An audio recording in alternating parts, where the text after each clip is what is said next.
Bonjour et bienvenue au Pépinière Jantier.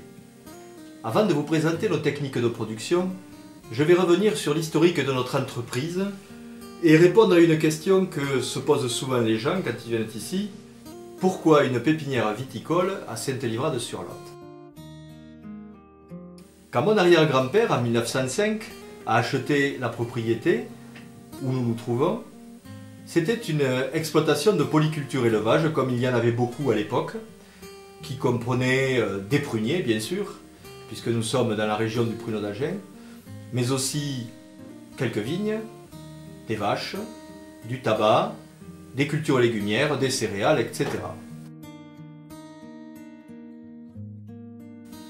En 1927, quand mon grand-père est arrivé sur l'exploitation, en se mariant avec ma grand-mère donc, il a, pour renouveler ses vignes, souhaité faire quelques plants de vignes. Donc il s'est fait une petite pépinière, il a eu ses plants, il a pu en distribuer quelques-uns à des voisins, et cela lui a donné le goût de la pépinière, et il a donc décidé de continuer cette activité.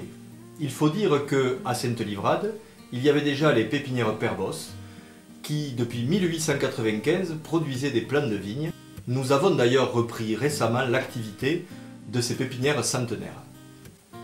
Les années 30 à 50 voient le développement des hybrides producteurs directs, et cela constitue un des éléments majeurs du développement de l'activité des pépinières qui à l'époque s'appelait Popy Jantier.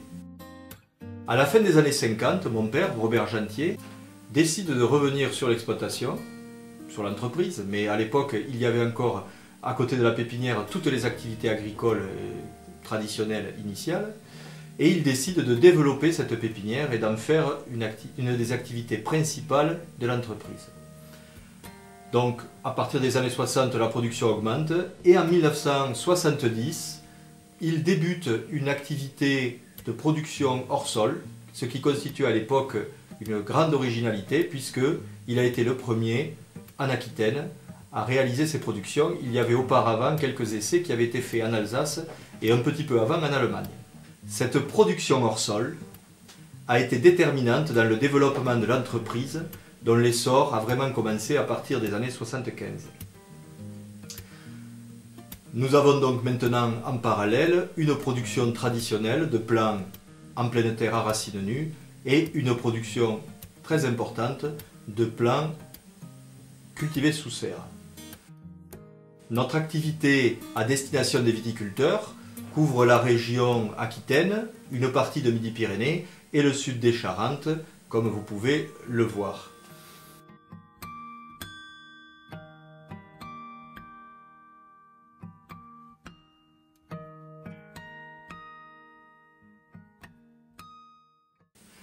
En 1986, je suis revenu sur l'entreprise familiale.